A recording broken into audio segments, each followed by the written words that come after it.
여러분 반갑습니다. 아침에 제가 아내에게 강의하러 갔다 온다고 했더니 한마디 했습니다. 우리 교회 잘도 못하는데 왜 자꾸 부르시나 그랬어요. 그래서 그런 게 말이에요. 그러고 왔습니다. 실제로 잘하는 게 별로 없는데요.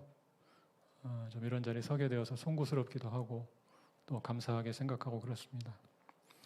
우리 한국 교회가 지난 반세기 동안 선교사를 파송하는 일에 많이 신경을 썼고 또 감사하게도 부흥이 있었고 자원자가 있었고 많은 선교사를 파송하게 됐죠.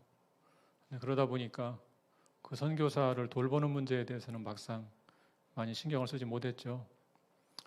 많이 내보내고 그냥 스스로 감당하도록 하고 때로는 탈진해도 잘 돌보지도 못하고 이래서 이런저런 어려운 일도 발생하고 그랬던 것 같습니다. 다행히 최근 들어서 좀 선교사 멤버 케어 문제가 많이 대두가 되고 또 단체나 교회가 관심을 많이 갖게 돼서 다행스럽게 생각하고 있습니다. 지역교회 목회자로서 한 지역교회가 어떻게 선교사를 돌볼 것인가 하는 문제를 좀 나누려고 나왔습니다. 제가 가벼운 비유로 시댁과 친정이라고 말을 하는데요. 선교 단체가 시댁이라면 파송교회는 친정이다 그렇게 생각하고 있습니다. 그러니까 파송 단체, 선교 단체에는 좀 관리하고 감독하는 일을 해야 될 것 같고요. 보고도 받고 또 통제도 하고 그런 것이 필요한 것 같고 그렇지만 파송교회는 그런 것보다는 좀 더 실질적으로 돌보는 역할이 필요한 것 같습니다. 어려울 때 하소연할 수도 있고 사정을 아뢰을 수도 있는 도움을 청할 수도 있는 그런 마음 편하게 터놓을 수 있는 친정과 같은 곳이 되면 좋겠다. 저희 교회가 그렇게 친정과 같은 교회가 되려고 노력하면서 사역을 하고 있습니다. 일상적 멤버 케어를 말씀을 드리겠습니다. 교재 43페이지인데요. 첫 번째는 지속적인 접촉 및 기도입니다. 오래전 일인데요. 선교지에 단기 선교팀을 보내고 좀 상황을 파악해서 사역을 하게 되고 동역하게 되었는데 그 사역은 잘 진행되었고 지금도 관계를 맺고 있고 동역을 하고 있습니다. 그런데 어느 날 한참 세월이 흐른 뒤에 그 선교사님 찾아오셔서 이런 얘기를 하셨어요. 자기가 선교지에 갔을 때 5년 됐는데 5년 만에 처음 연락한 곳이 우리 교회 선교 현장이었다는 거예요. 저희는 파송교회도 아니고 협력교회도 아니었습니다. 그냥 우연히 알게 된 교회였는데 파송교회가 있었고 협력교회가 있었는데 5년 동안 전화 한 번 한 적이 없었다는 것입니다. 굉장히 마음이 아팠습니다. 그래서 처음 전화를 받은 것이 우리 교회 선교 현장이었다. 그렇게 말씀을 하셨어요. 그러니까 낯선 이국 땅에 파송받고 또 싱글 여성이었는데 5년 동안 연락도 없이 지냈다고 생각하면 굉장히 마음이 아프지 않습니까? 그래서 교회는 좀 정기적으로 선교사를 접촉하고 사정을 파악하고 그럴 필요가 있겠다는 생각이 들었습니다. 두 번째는 선교사와 목장을 연결하는 문제인데요. 요즘은 뭐 대부분 다 연결하고 있죠. 연결해야 된다는 당위성에 대해서는 다들 인정하실 것 같은데 실제로 이런 문제가 있습니다. 연결을 했는데 별로 관련이 잘 없는 것입니다. 관계를 맺지 못했기 때문에 연결은 돼 있지만 사랑하는 마음도 없고 돌보는 마음도 없는 경우가 있을 수 있죠. 저희 교회에서는 가급적 그렇게 하지 않고 파송받기 전에 목장에 배치를 합니다. 그래서 목장 식구들하고 1년 2년 교제를 하고 실질적인 관계를 맺은 다음에 파송을 하도록 하고 있습니다. 그래서 파송 선교사의 경우는 목장 식구들하고 이미 친밀하게 관계가 맺어졌기 때문에 저희가 목회자가 잘 돌보라 말을 하지 않아도 자연스럽게 돌보는 일이 벌어지고 있습니다. 그래서 그런 관계를 맺는 것이 중요한 문제 같고요. 관계를 잘 맺고 있으면 돌보는 일은 자연스럽게 뒤따라온다. 그렇게 생각하고 있습니다. 세 번째는 절기 선물을 보내는 일인데요. 성탄절에 선물을 좀 보냅니다. 초기에는 그 선물을 성도들에게 좀 지원을 받아서 그 선교사에게 맞는 선물을 준비해서 보내고 그렇게 했는데 처음에 선물을 보냈을 때 굉장히 감동하더라고요. 왜냐하면 그냥 큰 거 하나를 보낸 것이 아니고 일상에 필요한 것들을 다 챙겨서 보냈거든요. 그 아이들 예를 들면 연령에 맞는 옷 같은 것도 보내고 이런 식으로 한 명 한 명 살펴서 보냈을 때 굉장히 감동을 하고 그랬던 것을 기억합니다. 최근에는 코로나 때문에 좀 보내는 것이 어려워져서 현금으로 보내기도 하는데요. 현금으로 보내서 가족끼리 식사 함께 하고 아이들에게 선물을 사줄 수 있는 정도 금액을 보내서 즐거운 시간을 보내라고 그렇게 편지와 함께 보내고 있습니다. 네 번째는 정기적인 선교지 방문입니다. 제가 정기적으로 선교사님들 신방을 하는데요. 한 번은 터키에 신방을 갔었습니다. 그래서 그냥 순전히 그 가정을 돌보기 위해서 갔던 것이죠. 다른 일이 있어서 갔던 것은 아니고. 그래서 같이 시간을 보내고 여행도 하고 즐겁게 교제하는 시간을 좀 보냈습니다. 사정 듣기도 하고 일주일 정도 그런 시간을 함께 보내고 돌아왔는데 그 주변의 동료 선교사가 이렇게 물었다고 그래요. 교회 담임 목사님이 이 지역에 올 일이 있어 왔다가 들렸나 보지? 그랬을 때 우리 선교사님이 아니 우리 보러 온 건데 그때 굉장히 놀라더라고 그래요. 어떻게 한 가정을 돌보기 위해서 찾아올 수가 있을까 그런 생각을 했다고 하는데 사실은 선교사님들을 신방하는 일은 담임 목사 해야 될 가장 중요한 일이 아닌가 그런 생각을 하고 있습니다. 또 한 번은 이제 예전에 중국에 갔을 때인데 그 선교사님 자녀가 장애가 있었어요. 장애가 있었는데 그 중국의 상황을 아시는 분 아시겠지만 바닥 난방이 들어간 아파트가 있고 그렇지 않은 아파트가 있죠. 난방이 들어간 아파트가 좀 비싼 편이고 그래서 이 선교사님이 아마 경제적으로 어려우니까 난방이 안 되는 곳에 생활하고 있었던 것 같아요. 제가 가보니까 그런 집이라서 제가 좀 권고를 했습니다. 선교 인상할 테니까 난방 되는 곳으로 옮겨라 그렇게 말씀을 드렸는데 결국 안 옮기셨어요. 안 옮기셨는데 이야기를 나중에 들어보니까 다른 동료들을 만나서 우리 목사님이 옮기라고 했다 그렇게 자랑했다고 그래요. 그러니까 무슨 마음인지 마음을 아시겠죠. 자기들을 이해해주고 돌봐주는 것에 고마운 마음을 가졌던 것이죠. 또 선교사 고국 방문 문제가 있는데요.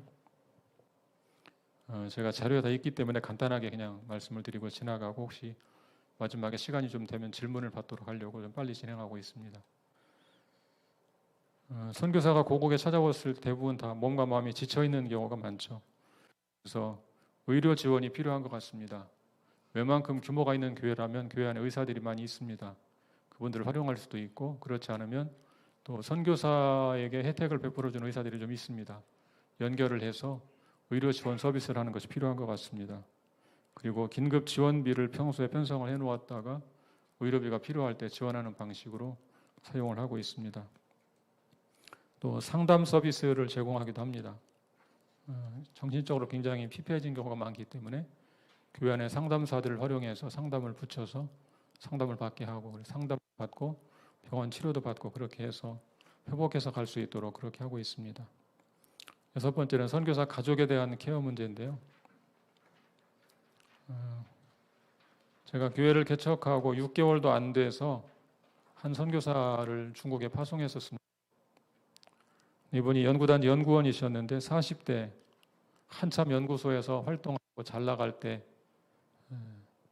선교사로 자원을 했어요. 그래서 본인과 부인과 세 아이들이 다 자원을 하고 같은 마음으로 선교지에 가서 저희는 기쁘게 파송하고 그렇게 했는데 이제 두 분이 굉장히 힘들어하셨어요. 누구겠어요? 부모님이시죠, 부모님. 어려운 집안의 막내 아들인데 굉장히 부모님 훌륭하신 분이에요. 세무공무원이셨는데 반듯하게 사시고 검소하게 사시고 자녀를 잘 키웠는데 유학 가서 박사학위 받고 한참 잘 나갈 때 선교지에 가니까 굉장히 마음이 상하셨어요. 어려워하시고. 그래서 마치 아들을 좀 뺏긴 것 같다 그런 말씀을 하시더라고요. 그 다음에 그 목장 식구들이 부모님을 돌보기 시작했어요. 정기적으로 찾아가서 먹을 것을 사들고 가서 함께 위로해드리고 마치 부모님을 찾아뵙는 것처럼 그런 마음으로 돌보는 시간을 가졌습니다. 저도 한번 같이 동행을 한 적이 있었는데요. 그 아버님께서 저에게 이렇게 말씀하셨어요. 목사님, 아들을 뺏긴 줄 알았는데 수많은 아들을 얻었습니다. 좋아하시더라고요. 얼마 있다가 그 목장 식구들 중에 몇 분이 돈을 모아서 중국에 비행기표를 마련해가지고 보내드렸어요. 아들을 방문하고 오라고. 그래서 갔다 오시고 가보니까 거기도 사람 사는 곳이니까 마음이 많이 풀리셨죠. 그래서 그렇게 부모님을 정기적으로 방문해서 위로해드리고 또 선교지에 보내드리고 이렇게 해서 마음을 좀 풀었던 기억이 있습니다. 교회가 왜 그렇게까지 하는가? 아까 말씀을 드린 것처럼 교회는 선교사에게 친정과 같은 곳이기 때문에 돌보는 것이 마땅하다 그렇게 생각하고 있습니다. 두 번째는 위기 상황의 멤버 케어 말씀을 좀 드리겠습니다. 선교사 간에 갈등이 있을 수 있죠. 잘 모르는 교인들은 선교사 간에 갈등이 있다고 이렇게 생각할 수 있어요. 너무 훌륭하게만 생각하기 때문에 잘 이해를 못할 수, 선교사님들 갈등이 있을 수가 있죠. 저는 뭐 사람 사는 곳이 다 그렇다고 생각합니다.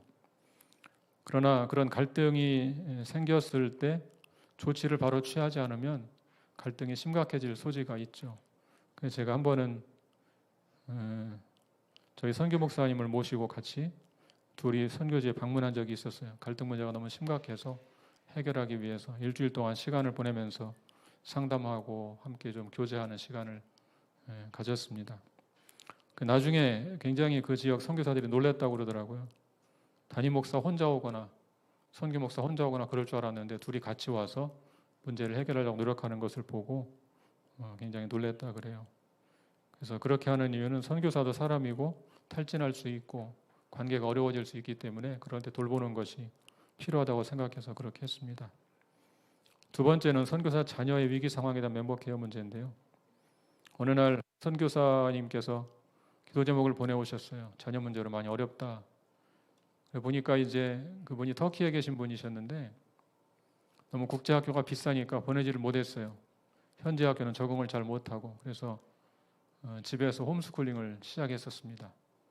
근데 그 선교사 여자 선교사님이 학교 교사 출신이셨어요. 그래서 잘할 수 있겠다 싶었는데 막상 사춘기가 되니까 사춘기 자녀가 부모하고 하루 종일 지내는 거 쉬운 일이 아니겠죠. 굉장히 힘든 시간을 보냈고 여자아이였는데 그 아이가 결국 나중엔 자살 충동을 느끼는 단계까지 심해졌어요. 제가 그 소식을 듣고 곧바로 불렀습니다. 한국으로 불러서 쉴 시간을 좀 제공했고 몇 달 동안 시간을 보내고 좀 회복해서 가라고 불렀는데 다시 가니까 반복되는 거예요. 똑같은 상황이 반복되고 그래서 결국은 고민 끝에 선교지 그 도시를 좀 옮기는 결정을 내렸습니다. 선교사 자녀가 있는 곳으로 옮기는 결정을 내려서 좀 문제를 해결했었는데 그 당시에 많이 고민이 됐었어요. 자녀 문제로 선교지를 옮기는 것이 필요한가, 적절한가 굉장히 많은 고민이 됐는데 답은 잘 모르겠지만 만약에라도 자살을 시도하게 되면 그때는 돌이킬 수 없을 것 같고 후회할 것 같아서 그 문제는 일단 막아야 되겠다 싶어서 그런 조치를 내렸었습니다. 감사하게도 그 아이가 좀 상황이 좀 나아졌고 문제가 해결되어 현재는 한국에서 대학에 진학하려고 준비하고 있는 그런 상황입니다. 여러 사고 상황에 대한 멤버 케어를 좀 말씀을 드리겠습니다. 때로 추방당할 때가 있잖아요. 추방당할 때 그 선교사가 추방당하면 굉장한 충격을 받는다고 합니다. 평생 몸담으려고 생각했던 선교지에서 추방을 당했기 때문에 많이 마음이 어려울 수 있겠죠. 그래서 다음 진로를 모색해야 되는데 자꾸 선교사님은 그 상황이 그런 것인데 자기 탓을 할 가능성이 높습니다. 내가 잘못해서 그러지 않았나 이런 자기 자책을 하고 그럴 가능성이 높아요. 제가 그래서 그 선교사님하고 시간을 자주 보냈습니다. 자주 식사도 하고 만나서 대화를 나누고 오히려 안식년이라고 생각하시고 1년간 쉬시면서 추슬러서 다음 진로를 모색하자 그렇게 말씀을 드렸습니다. 그래서 그 후에 잘 회복이 돼서 다시 사역을 하게 됐습니다. 인명사고를 좀 말씀을 드리겠습니다. 제가 겪은 일은 선교사는 아니고 선교사 후보생이었습니다. 선교사로 준비하던 후보생이었는데 정글 오지 훈련을 떠났다가 사고로 죽는 일이 있었습니다. 저로서는 굉장히 충격적인 일이었어요. 그날이 수요일이었는데 전화가 걸려왔어요. 성경번역 선교회 소속이었는데 선교회 대표가 전화를 했습니다. 목사님 안 좋은 소식입니다. 훈련받으러 갔던 남욱의 형제가 선교지에서 사고로 그만 주님 곁으로 갔습니다. 제가 전화를 듣는데 믿을 수가 없을 정도로 충격적이었어요. 엄청 당황스러웠고 그때부터 하늘이 무너진다는 생각을 하게 됐는데 뭐 슬퍼할 겨를도 없이 사고 대책반을 구성할 수밖에 없었죠. 사고 대책반을 구성하고 저하고 그 당시 선교단체 대표와 함께 둘이 대책을 수구하기 시작했습니다. 처음에는 시신을 운구하는 거 쉽지 않다 그래서 가족들을 모시고 장례를 가서 치르는 것으로 얘기를 했었는데 부모님께서 완강히 반대하셨어요. 한국으로 꼭 데려오겠다 말씀을 하셨고 그래서 그때부터 두 가지로 나누었는데 선교단체는 국제단체하고 공조를 해서 시신을 운구하는 일을 맡았고 저희 교회는 한국에서 장례를 치르는 일을 맡았습니다. 그래서 감사하게도 시신홍보가 되었고 그래서 교회에서 장례를 치루었습니다. 그때가 개척한 지 약 6개월 됐을 때입니다. 6개월 됐을 때 상가교회에 있을 때인데 그 상가교회에서 5일 동안 장례를 치렀습니다. 부모님께서 원하셨어요. 아들이 몸담았던 교회, 가장 사랑했던 교회에서 장례를 치르고 싶다 그러셔서 5일 동안 장례를 치루었는데 개척한 6개월 된 교회니까 인력도 부족하고 모든 것이 부족했는데 새신자까지 총동원해서 5일 동안 손님을 대접하고 그렇게 장례를 치렀습니다. 그리고 이제 교회가 좀 비용은 부담하는 게 좋겠다 싶어서 부모님들에게 얘기하지 않고 교회가 모든 비용을 다 부담을 했습니다. 그래서 끝나고 나니까 부모님이 찾아오셨어요. 부모님은 아마도 경황이 없으니까 우선 지출했다고 생각하시는 것 같았어요. 그래서 얼마가 들었습니까? 저희가 비용을 대겠습니다. 그러셨어요. 그래서 아닙니다. 이건 교회가 대기로 결정했으니까 염려하지 마십시오. 말씀을 드렸는데 그랬더니 좀 정만 드셨는지 1,000만 원을 헌금을 하셨어요. 그래서 그 1,000만 원을 우리가 교회 돈으로 사용하는 것은 옳지 않겠다 싶어서 그 형제 이름으로 장학재단을 만들고 시드머니로 삼아서 일을 시작을 하게 됐습니다. 제일 좋은 것은 사고를 방지하는 것이겠죠. 그렇지만 의도치 않은 사고가 발생할 수 있고 그럴 때 바르게 대처하는 것이 매우 중요한 문제라는 생각을 하게 됐습니다. 몇 가지 교훈을 받았는데요. 첫 번째는 교회와 선교단체 간에 긴밀한 공조가 필요하다는 생각을 하게 됐습니다. 지역교회가 감당하기 어려운 수준의 사고가 있을 수 있죠. 그럴 때 선교단체와 공조가 필요하다는 생각을 하게 됐습니다. 저희의 경우도 그 당시에 아무런 정보를 갖고 있지 않았어요. 현지가 워낙 오지 신석기 시대 수준에 살고 있는 곳이기 때문에 굉장히 오지였었고 방법이 없었는데 선교단체는 국제단체하고 공조해서 시신을 모셔올 수가 있었습니다.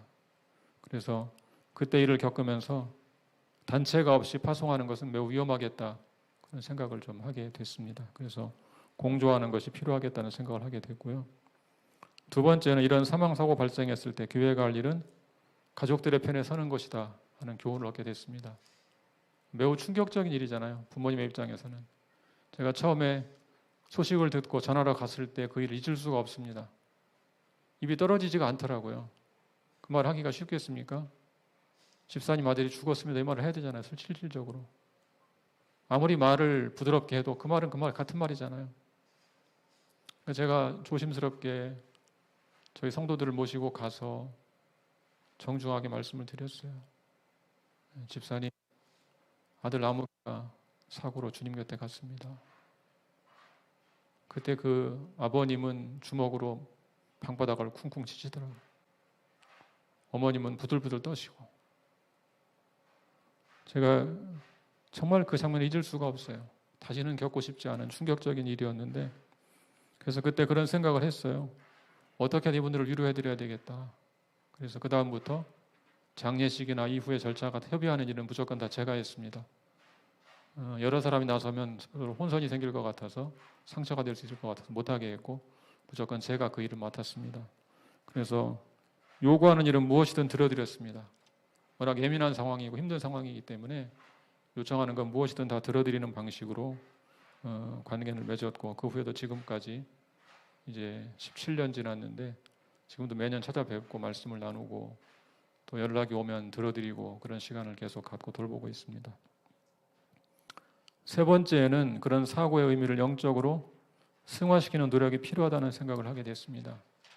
무의미한 죽음이라고 생각하지 않으려면 좀 승화시키는 게 필요하겠다 그런 마음을 갖게 됐고 그래서 장학재단을 만들게 된 것입니다.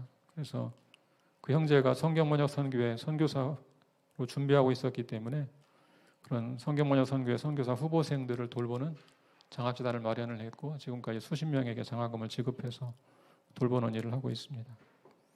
그랬을 때 그 부모님께서 굉장히 마음의 위로를 많이 받으셨고 또 그런 일에 대해서 교회에 대해서는 감사한 마음을 갖고 관계를 계속 맺고 있습니다. 코로나 시대 멤버 케어 간단하게 좀 말씀을 드리면 사실 이 코로나 상황은 어느 교회나 마찬가지고 교회들도 어려움이 있고 또 뭐 모든 국민이 다 어려운 일이고 전 세계가 어려운 일이죠. 그리고 선교사들도 역시 어려운 상황을 겪고 있죠. 한 번은 선교사님께서 귀국하셔서 좀 굉장히 미안해하면서 목사님 죄송합니다. 코로나로 아무것도 못하고 1년을 보냈습니다. 그렇게 말씀하시더라고요. 그래서 제가 그랬습니다. 그 선교사님께 선교사님 괜찮습니다. 건강한 모습으로 온 것만 해도 정말 감사하게 생각합니다. 그게 제 진심이었습니다. 코로나 시대에 어려운 상황인데 뭘 자꾸 요구하는 것은 옳지 않다는 생각을 했습니다. 그냥 견디신 것, 아프지 않고 돌아오신 것만 해도 감사하게 생각합니다.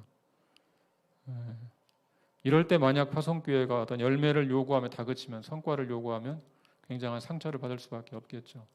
그래서 좀 특별한 상황이니까 좀 쉴 수 있는 기회를 제공하고 또 긴급지원금 보내서 위로하기도 하고 그런 식으로 돌보는 시간을 좀 가졌습니다. 선교사 안식관 문제, 일시거주 안식관에 대해서 말씀을 좀 드리겠습니다. 어느 선교사님에게 들은 이야기인데요. 그 안식년을 나와서 머물 곳이 없어 떠돌았다는 것입니다. 이 집 저 집을 떠돌았다는데 4인 가족이 트렁크 8개 들고 큰 거 트렁크 2개씩 1인당 2개씩을 들고 지하철을 타고 오가는데 너무 괴로워서 다시 선교지로 돌아가고 싶었다 그러시더라고요. 마음에 정말 걸렸어요. 너무 걸려가지고 어느 날 그 밤에 누워 있는데 주님께서 그런 마음을 주시더라고요. 야, 선교사들은 갈 데가 없어서 떠도는데 너는 편안한 아파트에 잠이 오냐? 잠이 오냐? 잠이 안 오더라고요. 정말 그 생각을 하니까. 성도들에게 호소를 했죠. 안식관을 준비합시다. 말씀을 드리고 모금을 해가지고 큰 것은 아니지만 그래도 전세로 마련을 했습니다. 지금은 이제 안식년이 되면 오셔서 지낼 수 있는 안식관을 제공하고 있는데 사실 그리 좋은 것도 아니고 그리 큰 것도 아닌데 빌세가 없습니다. 빌세가 없고 많은 분들이 이용을 하고 계시고 저희 교회 파송 선교사가 없을 때는 다른 분들이 또 이용도 하시고 어떤 때는 대표적인 대형교회 선교사님께서 전화해서 쓸 수 있냐고 해서 제가 당황했던 적이 있습니다. 그런 큰 교회에서 안식관을 우리 걸 쓰겠다고 요구하니까 좀 당황스러운 적도 있었는데 그래도 제공을 하기도 하고 그렇게 했습니다. 또 갑자기 추방당해서 오갈 데 없는 선교사님께서 몇 달을 지내시기도 하시고 그런 시간을 잘 보내서 지금도 아마 안식관이 굉장히 부족하지 않은가 그런 생각을 하게 됐습니다. 은퇴 선교사 안식관 문제가 이제 조만간에 대두가 되기 시작할 것 같아요. 은퇴하기 시작하니까. 일시거주 안식관 문제는 사실 그리 어려운 문제가 아닙니다. 한 교회가 하나 두 개 있으면 돌아가며 나오니까 해결이 되는 문제인데 은퇴하고 나오시면 이제 평생 거주를 해야 되니까 굉장히 심각한 문제가 되지 않을까 그런 생각이 됩니다. 그래서 이거는 개교의 문제를 넘어서 교단의 문제가 될 가능성이 높다 그런 생각을 좀 하고 있는데요. 제가 여러 선교 단체들하고 좀 문의를 해보니까 3가지 정도의 방안을 가지고 있는 것 같아요. 한 가지는 좀 쉬운 일은 아니지만 큰 부지를 마련해서 순차적으로 입주할 때마다 안식관 하나씩 지어서 안식관 타운을 조성하는 것이 한 가지 방법인 것 같습니다. 사실은 근데 뭐 비용 마련이 쉽지는 않겠죠. 비용을 마련하려면 땅을 좀 사야 되고 또 건축 비용도 있어야 되니까 쉬운 일은 아닌 것 같고 또 한 가지는 그렇게 모여 사는 것이 바람직한가는 생각해 볼 여지가 있습니다. 선교사들이 마을로 들어가 사는 것이 더 좋지 않을까 싶은 생각도 있어서 좀 고민이 있고 두 번째는 어느 단체 대표가 제게 설명했던 부분인데 어느 시골 마을을 정해서 농가가 빈집이 많으니까 리모델링에서 들어가는 것은 어떨까. 그래서 마을 공동체 속에 주민들과 어울려서 그들을 돌보기도 하고 선교하는 마음으로 살면 어떨까. 그런 생각도 가지고 있는 것을 보았습니다. 세 번째는 임대아파트에 보증금을 지원하는 방안인데요. 제가 대전 노은지구에 살고 있는데 저희 동네 아파트의 경우 한 작은 것은 16평, 18평 정도부터 24평 정도가 임대아파트가 있습니다. 작은 것은 1,000만 원 조금 넘는 보증금이 들어가고 큰 것은 2, 3천 정도가 들어가는 것을 알고 있습니다. 그래서 한 3천만 원 정도 기준으로 보증금을 마련해서 지급을 하고 또 월세를 일부 지원한다면 어쩌면 좀 가장 현실적인 대안이 되지 않을까 그런 생각이 좀 들었습니다. 관련해서 최근에 저희 교회가 논의하는 것을 좀 참고로 말씀을 드리면 아직 성도총회 전체 사무처리에 통과된 것은 아닌데 운영위원회까지 통과되어서 지금 곧 진행하려고 앞두고 있는 것이 있습니다. 최근에 선교사 은퇴 문제를 좀 함께 논의를 했습니다. 그래서 두 가지 방안을 세웠는데, 한 가지는 퇴직금 방식으로, 보통 그 퇴직금 규정이 그렇잖아요. 그 1년에 한 달치 월급을 주는 방식이잖아요. 그래서 한 달치 월급 곱하기 심오한 연수, 우리 교회 파송 선교사로 지낸 연수를 곱해서 퇴직금을 지급하는 것입니다. 그러면 100만 원을 기준으로, 현재 상황으로 100만 원 기준으로 한다면 3천만 원 되게 30년 3천만 원 되겠죠.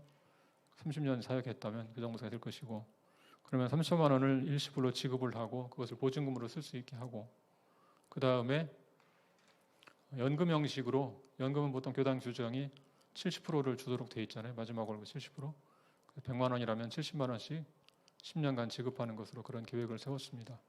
그 두 가지 계획을 세웠는데, 한 가지는 그 퇴직금 문제는 임대 보증금 몫으로 쓸 수 있도록 좀 하려고 계획을 세운 것이고, 생활비를 위해서 연금 방식으로 지급하도록 계획을 세웠습니다. 내년부터 그 자금을 좀 비축하려고 그렇게 계획하고 있습니다.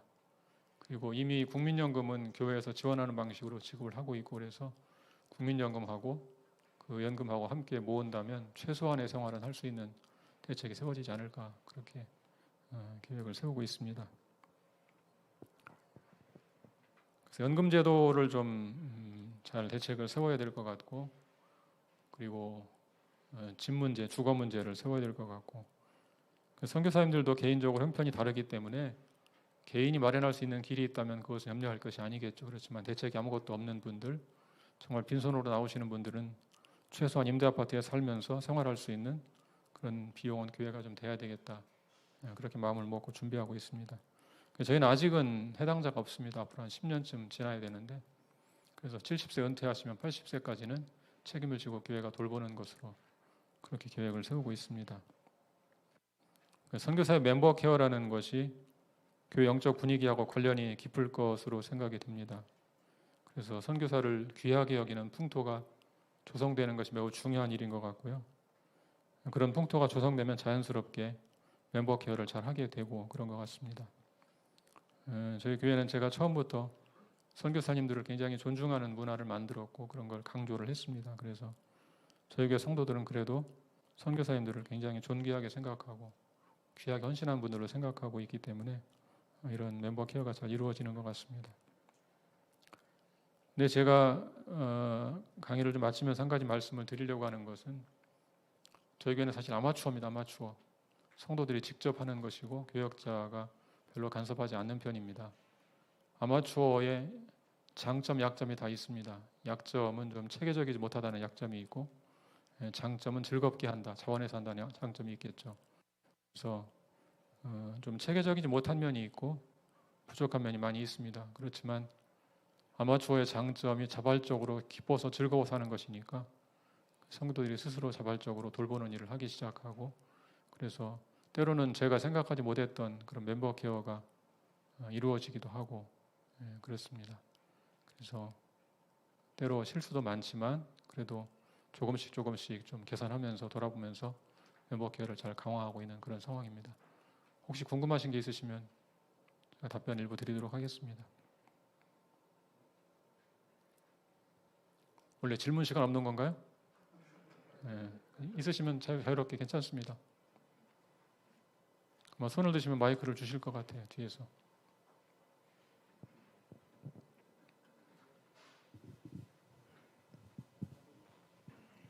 원래 한국 교회는 질문이 없는 특징이 있는데, 질문하시죠.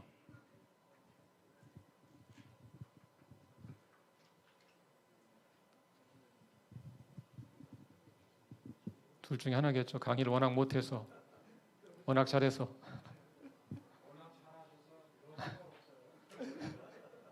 예, 제가 그 자료집에 다 내용이 들어있어서 제가 간단하게 좀 요약해서 말씀을 드렸고요. 필요한 것은 자료집을 보시면 될 것 같습니다. 제가 기도하고 마치겠습니다. 하나님 아버지, 우리 한국 교회 많은 선교 자원자를 허락해 주시고, 그래서 많은 열매를 맺고 사역하게 하신 것을 감사합니다. 이제 조심스럽게 선교사들을 잘 돌보고 세우는 일을 돌아보고 있습니다. 우리 교단이 이 문제를 잘 대처해서 한 교회 한 교회가 또 교단적으로 선교사님들을 잘 돌보고 세워서 지속적으로 건강하게 사역을 감당해낼 수 있도록 도와주시옵소서. 앞으로 은퇴하는 선교사님 많이 나오시는데 은퇴 후의 삶이 또 최소한의 품 있는 삶이 보장될 수 있는, 그래서 후회하지 않고 자기 인생을 감사하며 마무리할 수 있는 그런 선교사님들 될 수 있도록 인도하여 주시고 함께하여 주시옵소서. 이 일을 위해 수고하신 FMB를 기억하여 주시고 회장님과 모든 스태프들 또 교단의 모든 목사님들이 함께 힘을 모아서 잘 감당해낼 수 있는 우리 교단 될 수 있도록 하나님 인도하여 주시옵소서. 감사합니다. 예수님의 이름으로 기도하옵나이다. 아멘.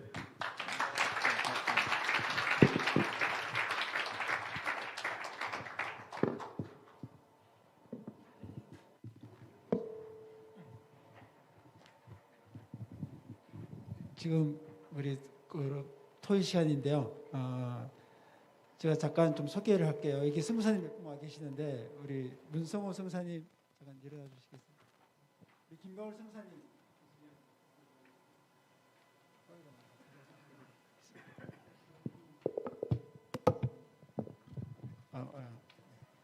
네, 김바울 성사님 계시고 우리 이금주 성사님 계시죠? 잠깐 나가셨나요? 예.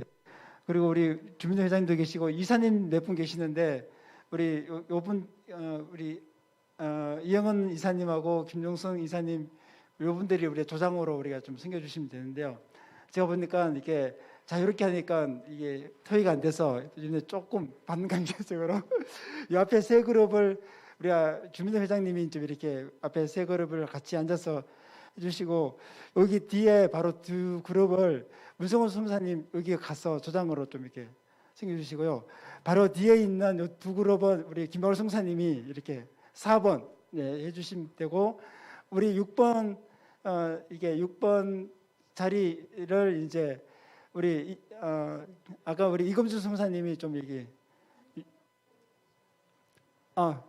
예 임성 성사님 그러면 이거 한번 해주세요 그러면요.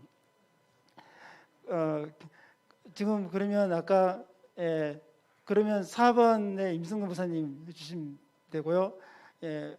3번에 아까 우리 문성호 성사님 와서 이렇게 오케이 같이 해주세요. 이렇게 요 공간에 같이 같이 그룹을 같이 해주시고 그러면 5번 자리에 김바울 성사님이 가서 좀 생겨주시고 이거 옆에 그룹과 같이 해서 임성동 목사님 좀 챙겨주시고 우리 그 김종성 목사님 앉아 계신 데는 김종성 목사님 챙겨주시고 이영 목사님은 그 옆에 우리 8번 자리에 여기 그룹에 가서 좀 팀장으로 주장으로 챙겨주시고 이렇게 해서 좀 이번에는 그룹을 조금 지어서 이렇게 앉고 이게 12시까지 토론을 12시 한 10분까지 토론하시고요. 12시 그리고 나서 토론 끝나고 나면 잠깐 이렇게 원하시는 그룹들은 앞에 나와서 잠깐 토론에 대한 이야기를 좀 나누는 시간 잠깐 갖도록 하겠습니다. 우리 이영은 순사님은 저기 8번 그룹 2개를 같이 해서 좀 해주시고 김종성 목사님이 7번 그룹 이렇게 섬겨주시면 되고요. 7번 그룹이 같이 하고 두 그룹이 같이 모여서 이렇게 하는 걸로 이렇게 하겠습니다. 네, 그러면 대충 조장이 조가 됐죠? 서로 잠깐 소개하시고, 그렇게 우리 조장이 잠깐 이제 내용을 적어주시면 되고요.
우리 토의를 10분까지 이렇게 해주시고요.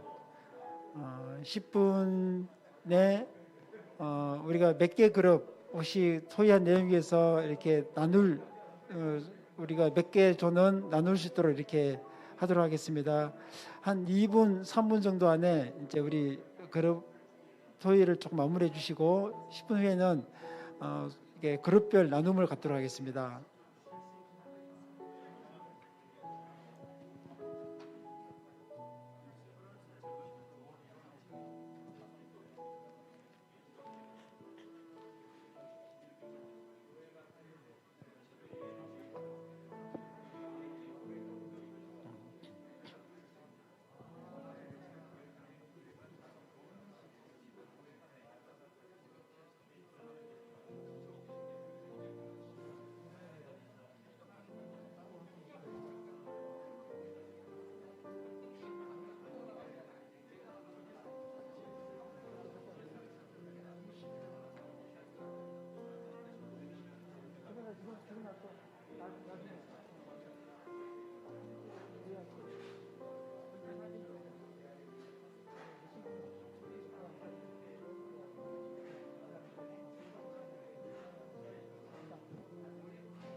이제 그룹 토의 마무리하도록 하겠습니다.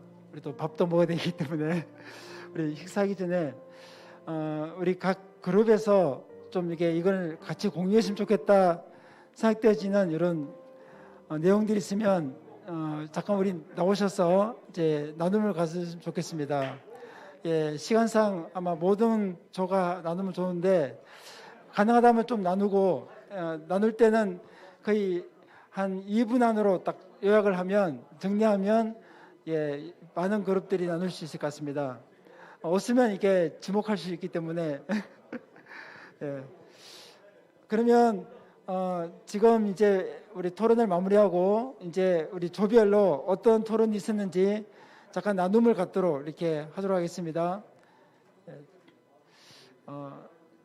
우리 먼저 좀 나누기를 원하시는 조 있으면 먼저 이렇게 나와주시고요. 순서로 표현해 주시고, 예, 문성호 성사님, 예, 먼저 예, 스타트 끊어주셔서 고맙습니다. 우리 앞에 올라가야 돼요? 예.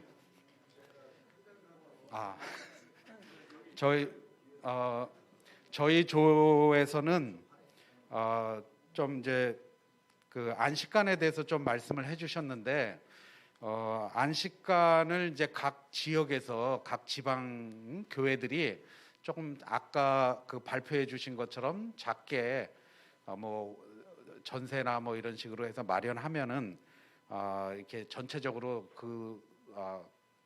다 수급이 가능하지 않겠는가, 이제 이런 얘기를 좀 해주셨어요. 그리고 또 한 가지는 이제 이런 안식관이 실제로 각 지역에 여러 군데 있대요. 그런데 정보 공유가 좀 잘 안 돼서 이게 잘 안 된다. 뭐 선교사들 들어오면 병원 가고 뭐 이런 여러 가지 정보들이 선교사들한테 공유가 잘 안 돼서 목사님들 후원하는 선교사들이 교회에 와 보면 목사님들이 오히려 더 선교사한테 정보를 줘야 되는 그런 상황이라는 얘기를 했어요. 그래서 정보 공유의 문제는 제가 생각할 땐 총체적인 문제인 것 같아요. 우리 FMB도 그렇고 저희 선교사들도 문제고요. 너무 선교제만 있다 보니까 커뮤니케이션을 좀 잘 못하는 상황이 좀 있었고, 또 교회는 또 교회대로 목회에 너무 바쁘고 담임 목사님이 또 다 하시다 보니까 정보 공유하는데 조금 담임 목사님이 아닌 다른 루트도 좀 필요하지 않겠나, 이런 생각이 좀 들고요. 특별히 이제 본부가 FMB가 현재 지표를 좀 잘 파악하면 좋겠다. 그래서 안식관이 어디에 있는지, 어느 교회가 가지고 있는지, 그리고 선교사들의 연고지가 어딘지. 그래서 선교사들이 오면 다 서울로 가고 싶어 하는 건 아니거든요. 자기가 연고지가 있는 곳으로 가고 싶어 하지만 이제 그런 곳에 안식관이 있는지 뭐 이런 것들을 그 리스트나 정보를 본부가 잘 파악하면 이제 좋겠다, 이런 얘기가 또 있었고요. 또 교단 차원에서 좀 이런 거를 기존에 가지고 있는 교단의 재산이나 이런 것들 중에 사용하지 않는 것들, 뭐 예를 들면 뭐 옥천 수양관 뭐 이런 얘기도 좀 나왔는데 뭐 그런 것도 좀 어떻게 활용할 수 있을까, 뭐 이런 좀 고민도 이야기가 나왔습니다. 이상입니다. 이어서 또 다른 저도 바로 이렇게 나오시면 되겠습니다. 예, 순서에 나오면 바로바로 나오세요. 네, 저희 조에서는 개교회의 목회자들이 선교하고 싶은 마인드는 참 많은데 현실적으로는 이제 20%라고 그렇게 말은 하고 있습니다만은 훨씬 더 많은 목회자들이 선교를 하고 싶은 마음이 참 많습니다. 근데 루트를 몰라서 어떻게 해야 될지를 모르는 경우가 참 많은데 지방회가 열릴 때에 우리 FMB 우리 회장님과 임원들이 지방회를 찾아다니면서 브리핑을 좀 해주고 어떤 루트를 이렇게 연결해 주면은 훨씬 더 좋은 계기가 되겠다라는 그런 오늘 좀 얘기가 모아졌고요. 앞으로 FMB 4회, 5회가 더 잘 될 거라는 긍정적 낙관론으로 그렇게 회의를 마쳤습니다.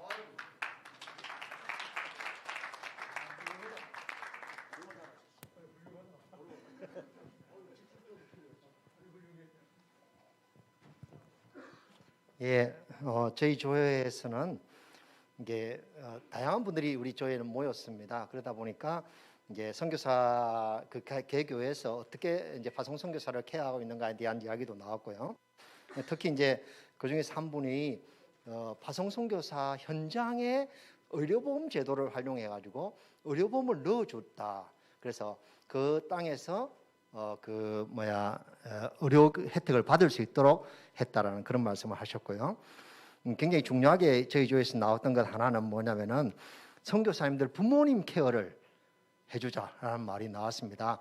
특별히 저희 여성교연합회 총무님이 와 계셔가지고 이제 여성교연합회에서 또 우리 FMB 본부에서 이런 것들 잘 파악해가지고 여성교연합회와 잘 이렇게 협력하면 한국에 계신 그 아까 우리 안 목사님 말씀하셨던 것처럼 한국에 계신 그 선교사님 부모님들에게 뭐 꼭 이렇게 요즘은 비대면이 더 활성화되어 있어가지고 전화번호만 알면 그 전화번호 이제 우리가 뭐 물건을 보낼 때 전화번호만 알면 전화번호 해가지고 자기 주소를 등록하면 보낼 수 있는 그런 시스템이 한국에 되어 있다고 해서 그런 형태로 부모님들을 1년에 뭐 예를 들면 명절 때라든지 이럴 때 그런 좀 해주면 좋겠다. 그래서 여성교연합회가 프로그램으로서 만들어서 하면 좋겠다는 것도 했고요. 앞서 이제 우리 그 앞조가 이야기했던 것 가운데 하나가 그 교회 재원들은 굉장히 풍부하다. 그러니까 예를 들면 의료 부분뿐만 아니라 그 안식관 문제, 또 그 외에 선교사들이 한국에 들어오면 다양하게 필요한 부분들이 전 교회가 연합하면 재원들이 너무너무 풍부한데 그것이 네트워크되지 않고 있다라는 것 부분. 그래서 우리 FMB 본부가 이 부분들에 대해서 좀 네트워크되면 안식관 문제, 의료 문제 다 해결될 수 있을 것 같다라는 지금 제안이 돌았고요. 또 한 분 이제 분은 이런 말씀을 하셨어요.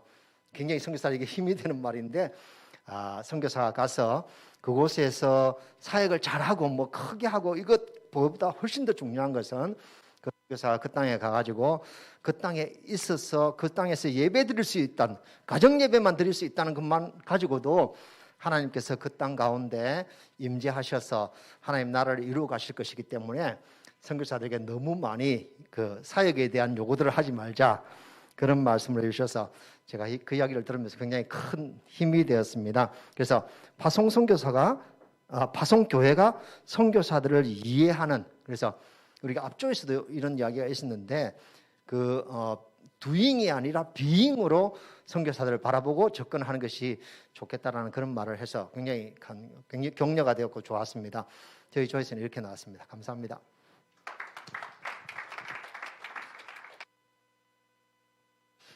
예, 저는 7조입니다. 이쪽 맨 끝에 있는 저 끝에죠. 예. 간단하게 이제 말씀드리면, 일단 안진선 목사님은 아마추어 선교를 했다 했는데 모두를 기죽이게 했습니다. 예. 그게 아마추어면 우리는 어떻게 하느냐? 이 자괴감으로 인해서 선교 동원에 엄청난 아픔을 줬다는 거. 이제 다음에 못 올 것 같아 벌써 지금. 이제 그런데 또 한 가지 한 얘기는 모두가 이렇게 할 수는 없거든요. 모두가 이렇게 할 수는 없고 이제 시작부터 가면 된다는 거죠. 자, 그래서 저희가 이제 오늘 나온 얘기 중에 아까 어떤 얘기가 있냐면, 지금 선교사님들이 오시는데 멤버 케어를 하고 싶다는 거죠. 병원이든 하면 좋은데 재정적으로 힘들잖아요. 그래서 본부에서 연계된 병원이 어딘지, 어떻게 상담을 지원을 받아야 되는지 개교에다가 정보를 달라는 거죠. 예, 그러면 충분히 방법이 있는데 그런 부분이 있었고, 두 번째는 재정적으로 어렵잖아요. 사실 멤버 케어 한다는 게 뭐 여러 가지로 어려움이 있는데, 이번에 어떤 경우가 있었냐면 줌으로 하셨대요. 줌으로 2달에 한 번 파송교회를 이렇게 줌으로 해서 8,000원 들여서 했는데, 처음에는 뭐 한 달에 한 번 하는 게 너무 바쁘다 하더니만 너무 좋아하더래. 선교사님들이라는 그 공동체 의식을 가지고 줌으로 초청해서 했는데 매달 하자고. 예. 돈 걱정하지 말고 줌 18,000원. 예. 이것만 해도 충분한 멤버 케어가 되니까 너무 힘들게만 생각하지 말고 길은 많다는 것을 알려드리는 거고, 또 하나는 우리 목사님 한 분이 이제 은퇴를 앞두고 계시더라고요. 근데 오늘 강의를 들으면서 본 교회는 2명을 후원했대요. 파송은 안 하고 은퇴를 앞두고 있는데, 이번 강의를 듣다가 나도 한번 안식관을 한번 준비해 봐야 되겠다. 이번에 비용은 다 나왔어요 벌써. 그렇잖아. 안식관이 2천만 원 안 들겠어, 그렇죠? 그래서 이제 내가 얼마나 감사한지, 어떻든 방법은 많으니까 뭐 시골 집을 사서 하든 많은데, 어떻든 그렇게 해서라도 안식관을 한번 꿈을 꾸시겠다, 이렇게 얘기를 했습니다. 예, 이상입니다. 예.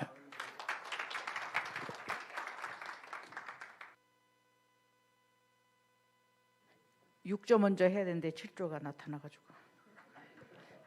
저희는 기도로 세계를 움직이라. 멤버 케어 중에 재정도 좋고 건강도 좋고 안식관도 좋지만 가장 중요한 것은 기도로 우리 선교사들의 아예 안 아프게 하고 안 죽게 하고, 기도로 그냥 선교비 팍팍 들어오게 만들고. 그래서 교회가 기도실 만들 때 거기다가 우리 선교사들의 기도 제목을 카드로 만들어서 이렇게 비치해 놓고, 그다음에 이제 성도들이 와가지고 예를 들면 1번 카드에 보니까 이금주 선교사 기도하고, 또 2번 문승걸 선교사 기도하고, 그다음에 다른 교인이 와가지고 또 3번 또 우리 김용대 선교사 위해서 기도하고, 이렇게 하면서 선교사를 위해서 선교사의 기도 제목을 가지고 이게 기도실을 만들어서 기도로 이게 하면 얼마나 좋을까. 그리고 또 이제 미국에서 오랫동안 목회를 잘하고 오신 우리 송호철 목사님이 주신 아이디어인데, IMB가 그 FMB 기도 달력을 만든답니다. 그러니까 1월 1일부터 11월 30일까지 기도 달력에 우리 선교사들의 사진을 놓고 선교 기도 제목을 놓고 그다음에 1월 1일 해가지고 전 침례교회에다가 기도 달력을 보내줘서 성도들이 그것을 가지고 선교사들을 위해서 기도하게 하면은 만사 형통, 선교비 그냥 기도로 끝내고 건강도 기도로 끝내고 선교 사역도 기도로 끝내고 그래서 아주 가장 효과적인 그 멤버케어의 아이디어를 우리 6조에 있는 목사님들께서 주셨습니다. 감사합니다.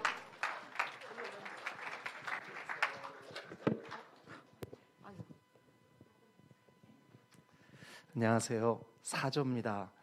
저희도 우리 테이블에는 선교사님이 아무도 안 계셨어요. 그래서 우리 그냥 목회자들만 이렇게 상의를 했는데 조금 전에 우리 안진선 목사님께서 말씀하실 때 파송한 교회나 후원 교회는 친정 같아지면 좋겠다. 그게 아마 많이 좀 마음에 와닿았던 것 같고 한 분 목사님께서 이렇게 선교사님에 대해서 또 파송 선교사인데 이렇게 친정 같은 그런 마음을 갖지 못했던 것에 대해서 아주 안타까워하시고 이제는 그런 마음을 갖겠다는 의견을 내주셨습니다.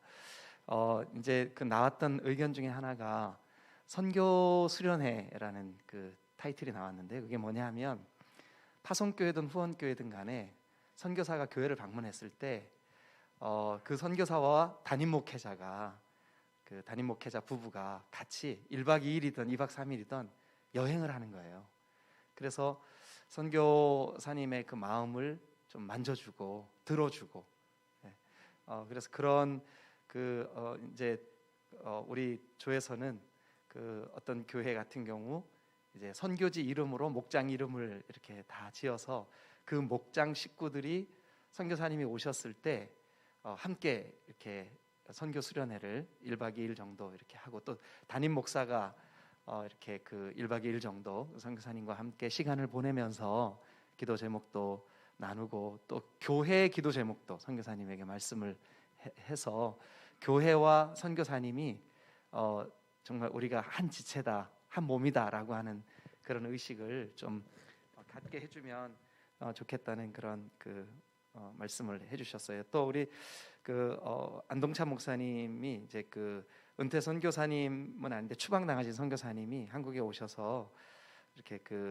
작지만 이렇게 농장을 좀 일구고 있는데 그 농장을 일구고 있는 선교사님의 마음 속에 은퇴 선교사 타운을 만드는 꿈을 꾸고 있다고 그렇게 이제 말씀을 하시면서 그 교회가 어떻게 이 부분에 대해서 좀 부담을 갖고 같이 좀 돕고 참여할지 기도하고 있다는 말씀을 해주셨습니다.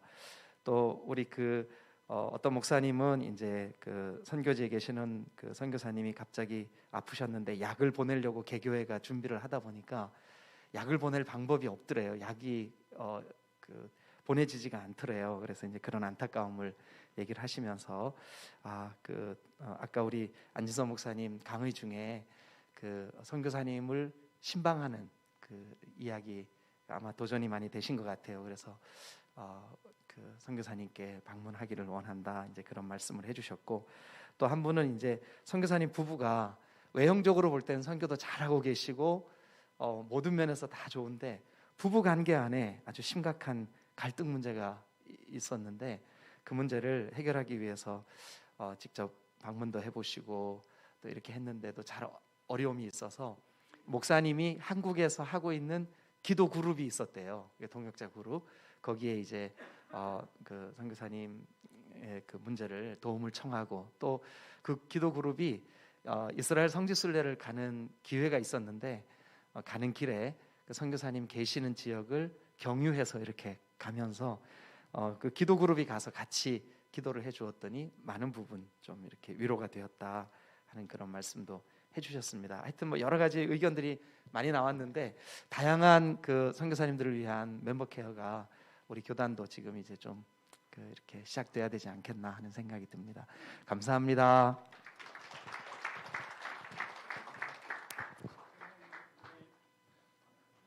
감사합니다. 8조가 남았습니다. 안녕하세요. 저희는 그 친정 아버지의 따뜻한 마음으로 이렇게 사역을 하다 보니까 처음은 체계적으로 시작 안 했지만 어느 사이에 체계적이 되어버린 새누리 교회의 좋은 모습에 대해서 이야기를 했고요. 또 대형 교회는 체계적으로 가지만 작은 교회들은 그런 친정아버지의 따뜻한 마음으로 그런 마음을 해야 한다는 그런 이야기도 나눴습니다. 그리고 선교지 방문에 대해서도 많이 도전을 받았다고 하시고 또 이렇게 오셨을 때 같이 여행을 다니는 그런 부분도 이야기를 나눴고요. 또 하나는 목회자가 연결고리만 해주고 성도들하고 선교사님하고 친하게 지내게 그냥 같은 친구를 만들어줘 버리면 선교사님들이 우리 교회로 오실 때 그냥 친구네 집에 오는 것처럼 편하게 오실 수 있는 그런 분위기를 형성해 주자. 그런 이야기도 나눴고요. 또 하나는 이제 그 선교관 이야기가 나왔는데 한 목사님께서 지금 아파트를 구하고 계시고 또 목사님 한 분은 부동산 하시는 집사님을 이야기해서 어떻게 소개하고 그런 이야기도 나눴습니다. 그리고 이런 선교관 문제를 개 교회가 각자 고민할 게 아니라 지방회로 힘을 합해서 그 지방회에서 합심해서 이런 선교관 문제를 해결했으면 좋겠다. 그런 의견도 나왔습니다. 그래서 코로나로 인하여 지방회 활동이 많이 없어서 많이 모아졌는데 그런 돈들을 많이 활용하면 참 좋겠다라는 생각이 듭니다. 감사합니다.